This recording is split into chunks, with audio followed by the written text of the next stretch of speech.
Paraboloide elíptico. El objetivo del trabajo es estudiar el comportamiento de las láminas sinclásticas. El paraboloide elíptico, es una lámina sinclástica. Los esfuerzos membranales que producen, con un estudio simplificado para predimensionarlas y conocer su campo de aplicación. Estas superficies se obtienen haciendo girar una curva, en este caso un arco de circunferencia, alrededor de un eje C. Fíjense que el eje está del mismo lado de la curvatura. Si el eje de rotación estuviera en el lado opuesto del centro de curvatura, como en este caso, resulta ser una superficie anticlástica. Si el centro de curvatura se aleja hasta el infinito, esto resulta ser una recta y la superficie, al hacerla girar, es una superficie cónica. Quiere decir que si a esta superficie que hemos logrado con una curva de circunferencia haciendo girar alrededor del eje C, le quitamos una porción, tenemos acá lo que sería la denominada silla de montar, donde los radios de curvatura, según esta curva, están en un hemisferio y los radios de curvatura de estas curvas están en el hemisferio opuesto. Estas son las estructuras anticlásticas y acá se genera el denominado paraboloide hiperbólico. En cambio, en las superficies que se generan con una curva circular alrededor de un eje y el eje y los radios de curvatura se encuentran en el mismo hemisferio, fíjense, acá tenemos los radios de curvatura según esta curva y los radios de curvatura según esta curva. Bueno, estas son superficies sinclásticas y la más representativa es el paraboloide elíptico. Bien, tenemos superficies elípticas, superficies sinclásticas, curvatura de Gauss positivas, cuyas curvas de nivel, planos horizontales son elipses. Por este motivo se denominan superficies elípticas. Cuando se hace un corte con un plano vertical, las curvas que aparecen son parábolas.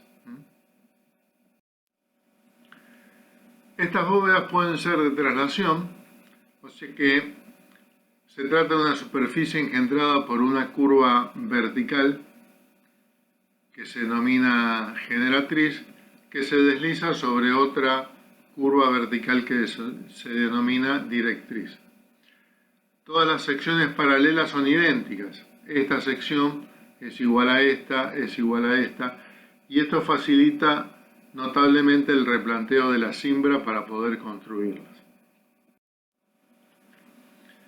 En esta figura se muestra una bóveda de traslación circular. Si se hace tender al infinito el radio R, este radio, por ejemplo, tiende al infinito, desaparece lo que sería la flecha y esto sería una recta. En vez de ser una curva, sería una recta. Entonces, tendremos una lámina cilíndrica. Esta no es más que un caso particular de las láminas de traslación, caso en que la generatriz es una recta. Es decir, que la lámina cilíndrica es una superficie de simple curvatura. En cambio, las bóvedas de traslación, cuando tanto la directriz como la generatriz son curvas, son superficies de doble curvatura. Esta y esta serían distintas curvaturas. Las superficies de doble curvatura gozan de propiedades que las hacen particularmente aptas para cubrir importantes luces con espesores mínimos. Tales propiedades provienen de la capacidad que tienen de soportar cualquier sistema de carga distribuidas exteriormente, trabajando a régimen de esfuerzos membranales. ¿Se acuerdan que la teoría membranal indicaba que las láminas, por ser muy delgadas, solamente trabajaban a esfuerzos de compresión, de tracción o tangenciales? El material en tal régimen está sometido a esfuerzos normales de tracción, compresión y tangenciales, uniformes en el espesor de la lámina. Las bóvedas de traslación tienen, a pesar de su doble curvatura, la particularidad de prestarse a cubrir plantas rectangulares. Las láminas apoyan en tímpanos, estos son los tímpanos, según los 4 lados del rectángulo. Los tímpanos pueden ser atirantados, como los de la figura, estos son los tirantes. Eso deja pasar la luz, por ejemplo, entonces se usa este tipo de tímpanos. La rigidez de estos elementos de apoyo debe ser tal que en el plano verticalmente, no permitan desplazamientos de la lámina, o sea que generan reacciones, pero lo suficientemente flexibles en su propio plano, en el sentido, digamos, horizontal, como para no generar reacciones en ese plano, en el plano horizontal. Entonces, los esfuerzos que aparecen en la lámina llegando al tímpano en el sentido horizontal se anulan. Bóveda de traslación circular. Se puede hacer una planta rectangular, como la figura acá, la figura 8. La superficie se forma por una generatriz de radio R, se desplaza sobre una directriz de radio R. Todas las secciones paralelas a los bordes son circunferencias de radio R. Los arcos de borde pueden tener, si así se desea, igual flecha, aún con diferente luz. Esta flecha y esta flecha pueden ser iguales, aún si este lado es distinto a este lado. Bien.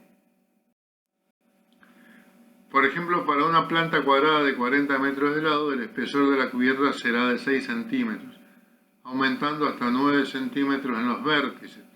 Se acuerda que en los apoyos había un esfuerzo tangencial puro y podían aumentar las tensiones tangenciales, que el hormigón tiene limitaciones mucho menores que las tensiones normales de compresión.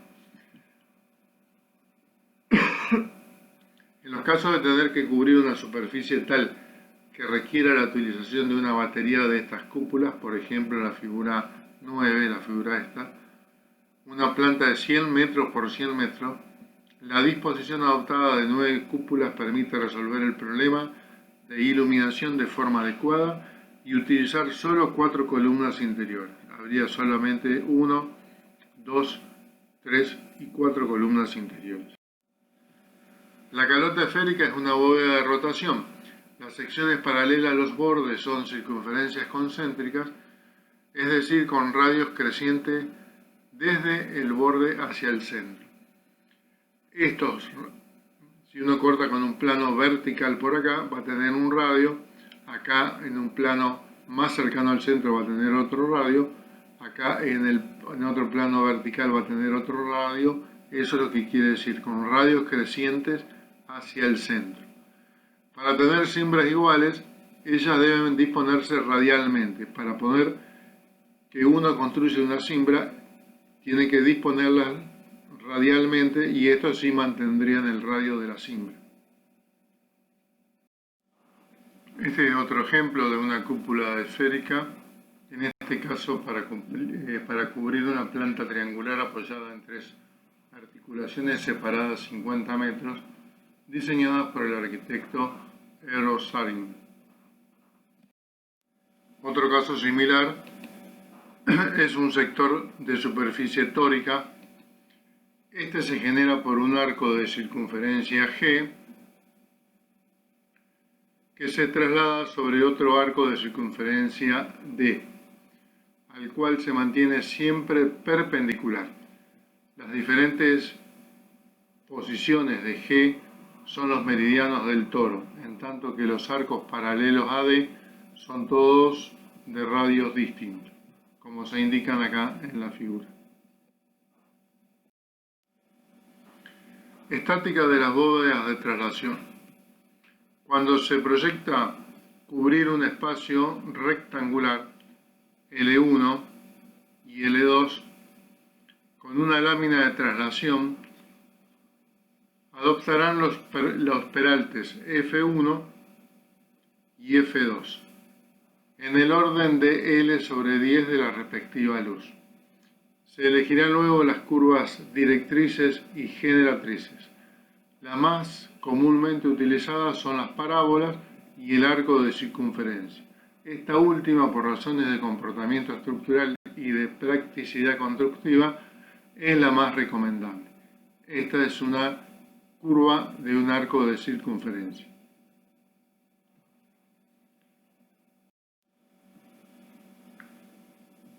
Por condiciones de simetría, los esfuerzos tangenciales T se anularán sobre los ejes X e Y.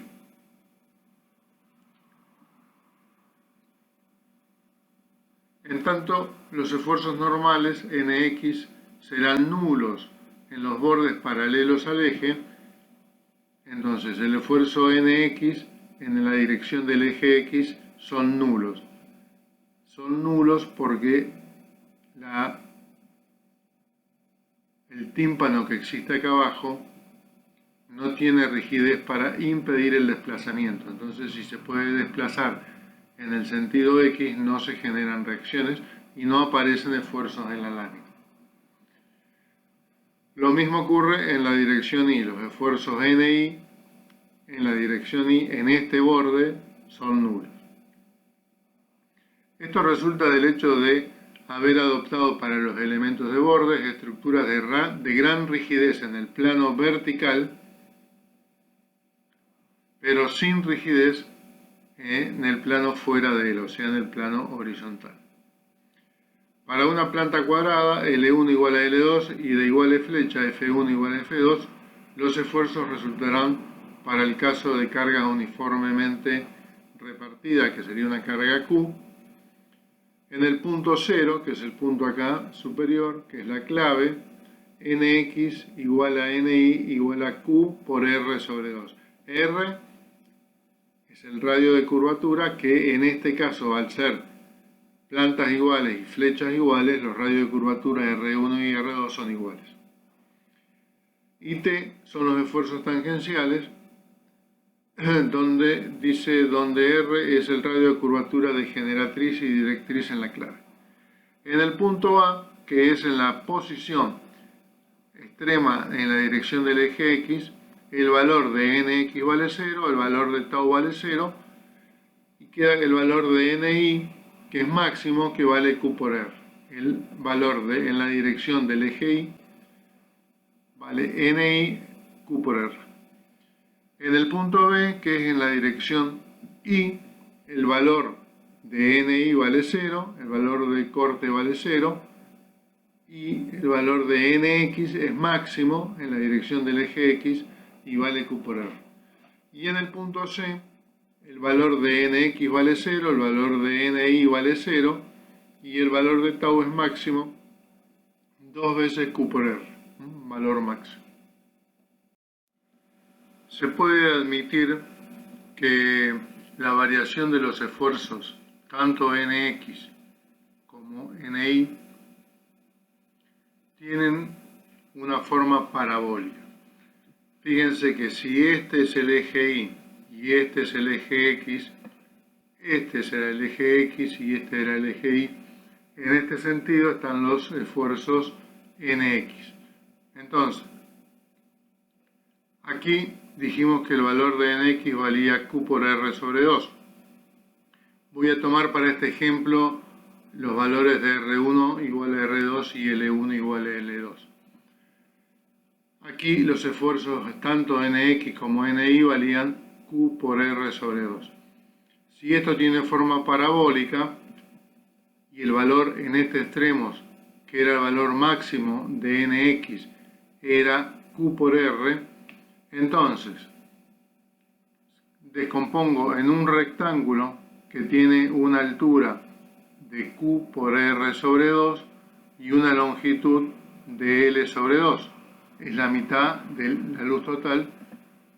De la luz total es la mitad que estamos tomando un cuarto. Entonces, la superficie de esta parábola, que tiene este lado que vale Q por R sobre 2, porque este también vale Q por R sobre 2 y me quedaría el valor de Q por R, La superficie de esta parábola es un tercio de esta altura por esta luz. Entonces, un tercio de Q por R sobre 2 por L sobre 2. Y la superficie del rectángulo, base por altura, va a ser Q por R sobre 2 por L sobre 2. Q por R sobre 2 por L sobre 2. Si sumo para sacar la superficie total, voy a tener Q por R sobre 2, saco factor común L sobre 2, perdón, que está acá, y me queda más un tercio de Q por R sobre 2. Si sumo un medio más un sexto, acá tengo un tercio y acá tengo dividido 2, así que me queda un sexto. Un medio serían 3 sextos. 3 sextos más un sexto serían 4 sextos. 4 sextos, el 4 lo divido con el 2, me quedan 2 sextos. 2 sextos me quedan un tercio. Un tercio de lo que sería Q por R por L. Esta fuerza total, la suma de todas las fuerzas que tengo acá, de la única forma que se equilibra es con un esfuerzo tangencial acá. Y esta fuerza que tengo en toda la dirección Y se equilibra con un esfuerzo tangencial en la dirección Y. Estos son los esfuerzos de Cauchy, son los esfuerzos tangenciales, y este esfuerzo, si suponemos que también parte de cero y termina siendo máximo en el punto C, va a valer la superficie de una parábola, un tercio del valor T por L sobre 2. Si este valor tiene que ser igual a este valor, que es la sumatoria de las fuerzas según la dirección X, estoy hablando en este plano, entonces un tercio de T por L sobre 2 tiene que ser igual a un tercio de Q por R por L. Bien, despejo o simplifico un tercio y un tercio, simplifico L y finalmente me queda que el esfuerzo tau vale 2 veces Q por R. Una vez determinados los esfuerzos, podemos ver que la suma de todas las fuerzas según Nx, si llamamos D, habíamos determinado que valía un tercio de Q por R por L. Esta fuerza está en equilibrio con la fuerza que se desarrolla en el tímpano. Esa fuerza, debido a las tensiones tau, vale la superficie de esta parábola y nos daba también un tercio de Q por R por L. Entonces aparecen acá un estado de equilibrio entre todas las fuerzas que se originan en la cáscara, que son esfuerzos de compresión, y esta fuerza que se genera en el tímpano y que sería la fuerza en el tensor. En resumidas cuentas, la condición de equilibrio planteada es válida únicamente para superficies chatas, es decir, con pendientes φ reducidas. Φ es el ángulo que forma la cáscara, donde deben cumplirse la condición de que el seno del ángulo es aproximadamente igual a la tangente del ángulo, aproximadamente igual al ángulo en radianes. Bueno, esto es lo que les decía anteriormente, el equilibrio de los esfuerzos en la sección transversal. Queda demostrado que tanto la compresión como la tracción son iguales de signos contrarios. La sección de la lámina completamente sometida a esfuerzos Nx de compresión. La tracción en la parte inferior de los diagramas. Estos están cargados por esfuerzos tangenciales en el borde superior y sometidos a tracción en el inferior. O sea que las tensiones tangenciales se van desarrollando a partir de cero y se hace el máximo a partir del borde, y este es un esfuerzo equilibrante que si uno corta el tensor acá va a tener una fuerza igual y contraria que va a estar tirando del tensor, está traccionado el tensor. El esfuerzo principal N transmitido a la esquina debe equilibrarse con la resultante de las fuerzas en los tirantes Z. Obviamente esta fuerza N1 sería la fuerza principal, la composición del Nx y del Ni.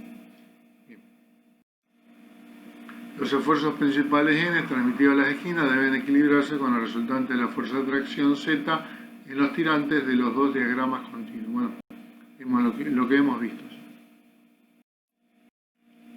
Veamos un ejemplo numérico. Se adopta L1 y L2 40 metros, es la superficie a cubrir. Se adopta F1 y F2 4 metros. Recuerden que la flecha tiene que ser aproximadamente la luz sobre 10. No conviene que sea muy peraltada para estas láminas. Calculamos los radios R1 y R2, son iguales. L1 al cuadrado más 4 veces la flecha al cuadrado sobre 8 veces la flecha, 52 metros. La expresión de la curva de la bóveda, R1 más R2 menos la raíz cuadrada de R1 cuadrado menos X cuadrado menos la raíz cuadrada de R2 al cuadrado menos Y al cuadrado. O sea que la expresión de la bóveda queda, de la geometría, queda en función de X y de Y.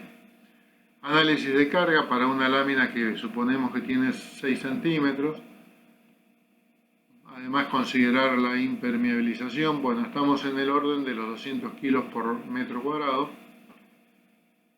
El punto 0 es el punto en la clave. Las expresiones de Nx y Ni son iguales. Q por R sobre 2. Q vale 200. R 52 metros sobre 2. 5.200 kilos por cada metro. En el punto A se da el máximo valor de Ni, porque Nx vale 0. La expresión era Q por R, 10.400 kilos por metro. Lo mismo en el punto B, pero ahora para el máximo esfuerzo Nx, el esfuerzo de Ni vale 0. Y el máximo esfuerzo de tensión tau en el punto C, 2 veces Q por R, 20.800 kilos por metro. El esfuerzo del tensor resulta 1/3 de Q por R por L, 1/3 de 200 por 52 por 40, 138.667 kilos. Bien, tensiones máximas en el hormigón.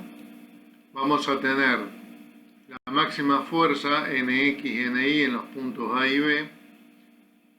Fuerza sobre superficie. La superficie es el espesor de la lámina por 100 centímetros, porque la fuerza que estamos calculando es una fuerza por unidad de longitud y la longitud es el metro.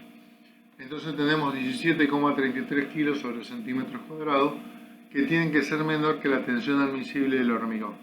Estamos trabajando con un hormigón H21, cuya tensión admisible la tomamos en 80 kilos sobre centímetros cuadrados. En la esquina C se requiere aumentar el espesor de la lámina, porque si no, no verifica las tensiones tau. Entonces, teníamos la fuerza tangencial máxima de 20.800 kilos por metro.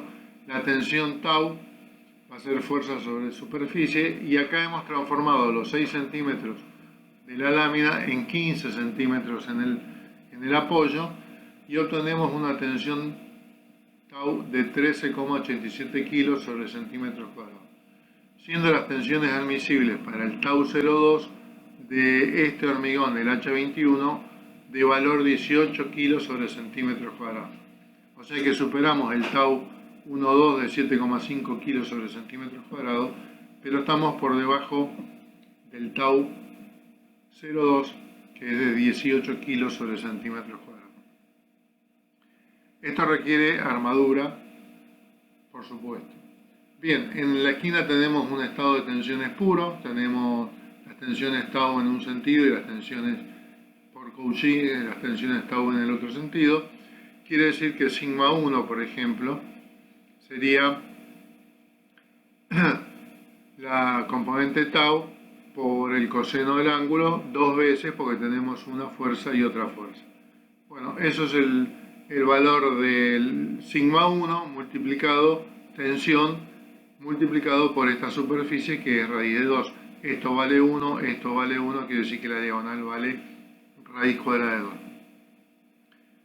Esta fuerza sigma 1, esta tensión, digamos, sigma 1, vale lo mismo, el mismo valor que tau, el mismo valor que hemos calculado acá. Bien, si conocemos el valor de sigma 1, vamos a conocer la fuerza. ¿Cuánto vale la fuerza? vale esa tensión por el espesor por 100 centímetros. Entonces tenemos 13,87 kilos sobre centímetros cuadrados, que es la tensión tau, que era igual a la tensión sigma 1, por el espesor T, por los 100 centímetros. Eso me da 20.800 kilos. 20.800 kilos, que no es otra cosa que desandar un poco el camino este. El valor de T sobre la tensión admisible del acero me va a dar la armadura necesaria para colocar en las esquinas del paraboloide elíptico.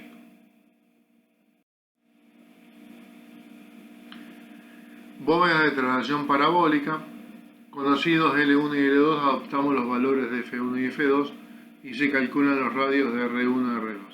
Es una expresión similar a las bóvedas cilíndricas o de curvatura cilíndrica, sin el término que sumaba 4 veces F1 al cuadrado. Así que acá queda directamente R1 igual a L1 al cuadrado sobre 8 veces F, y R2, por supuesto, la misma expresión. La expresión de la superficie de la lámina está indicada acá, Z igual a 4 veces F1 por X al cuadrado más F2 por I2 al cuadrado, y cada uno de estos términos dividido por la luz al cuadrado. Bien, si se calcula y se toman los mismos valores que hemos tomado anteriormente, L1 y L2 igual a 40 metros, F1 y F2 igual a 4 metros, Q 200 kilos, el radio R1 y R2 igual a 50 metros, antes nos había dado 52. En el punto 0 los valores de NX y NI igual a 5.000 kilos por cada metro, en el punto A y B donde se dan las máximas esfuerzos NI y NX 10.000 kilos, y el punto C máxima fuerza tangencial 20.000 kilos. Como puede apreciarse, los esfuerzos resultan apenas inferiores a los obtenidos para la bóveda circular. Esta concordancia se hace más ajustada a medida que el peralte disminuye, en tanto que si el peralte aumenta, también lo hacen las diferencias. Para relaciones de flechas luz menores o iguales a 1/10, se puede calcular el paraboloide elíptico como si fuese circular. Estabilidad de las bóvedas de traslación. Aquí aparece nuevamente el concepto del pandeo. Siempre que hay compresión en unas láminas tan delgadas hay que tener en cuenta el pandeo, y tiene la particularidad de que las expresiones que nos dan los autores es sobre la carga crítica. En las otras cáscaras hemos visto las expresiones que condicionan el pandeo como tensiones críticas de pandeo o tensiones admisibles de pandeo. Acá aparece una carga crítica, quiere decir que es la máxima carga que podemos aplicarle a la superficie de la lámina por unidad de superficie, por metro cuadrado. Esta misma carga crítica la tenemos que dividir por algún coeficiente de seguridad para tener la carga admisible. Pero tengan presente que no es una tensión admisible de pandeo, sino es una carga, en este caso carga crítica de pandeo. Está dado por la expresión C, que es un valor teórico que vale 1,2 según algunos autores. Otros autores aconsejan disminuir ese valor, o sea, disminuir el valor de la carga crítica, pero siempre por encima de 0,4 aproximadamente. E es el modo de elasticidad del hormigón, ya hemos visto que lo tomamos en 300.000 kilos sobre centímetro cuadrado. T es el espesor, T al cuadrado, y estos son los radios de curvatura de la lámina. Acá vemos un ejemplo de un modelo donde se están ensayando las tensiones que se originan para poder determinar si las ecuaciones tienen correlación con la realidad. El auditorium del Instituto de Tecnología de Massachusetts, ideado por el arquitecto Saarinen, es una obra emblemática por el tipo de obra y por la época en que fue construida. Es una cascada apoyada en 3 puntos de un espesor muy reducido, entre 7 centímetros y 18 centímetros, y los apoyos distan unos 50 metros. La planta es triangular, es un octavo de círculo, como está indicado en esta figura, y los apoyos en cada uno de los extremos. La cúpula alcanza los 15 metros, pesa alrededor de 12 toneladas y está sostenida por unas vigas de borde. Estas vigas de borde terminan en ese nudo y apoyo y concentran toda la carga. Estas vigas de borde que se ven en la figura tuvieron deformaciones mayores a las previstas y posteriormente a su construcción tuvieron que ser reforzadas con columnas que se colocaron detrás de esa fachada de cristales. Esta es una vista interior y detrás se observan algunas de las columnas de refuerzo. Otro edificio emblemático que tiene como terminación una superficie parabólica de rotación es la Torre Akbar, Aguas de Barcelona, del arquitecto Norman Foster. Este edificio tiene una altura aproximada de 142 metros y tiene una planta elíptica cuya distancia menor es 35 metros, cuya distancia mayor es 39 metros aproximadamente. La superficie total del edificio es de unos 51.000 metros cuadrados y tiene 34 plantas, 4 subsuelos y un mirador.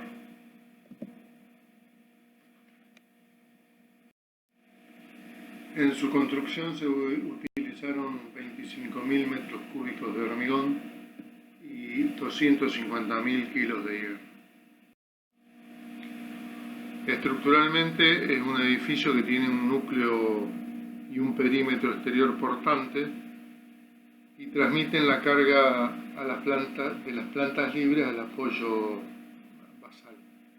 El núcleo central es un cilindro conformado con una sección ahuevada y tiene un espesor de 45 centímetros en la parte inferior y 25 centímetros en la zona superior. El cilindro perimetral tiene una forma elíptica con un espesor en la base de 50 centímetros que se va reduciendo a 30 centímetros en la parte superior. Este cilindro, el exterior, está perforado con 4.349 vanos correspondientes a los distintos tipos de ventanas. Los dos cilindros se hallan vinculados con vigas metálicas radiales y a partir del piso 26 se levanta esa cúpula de acero y vidrio que tiene forma de una parábola de rotación.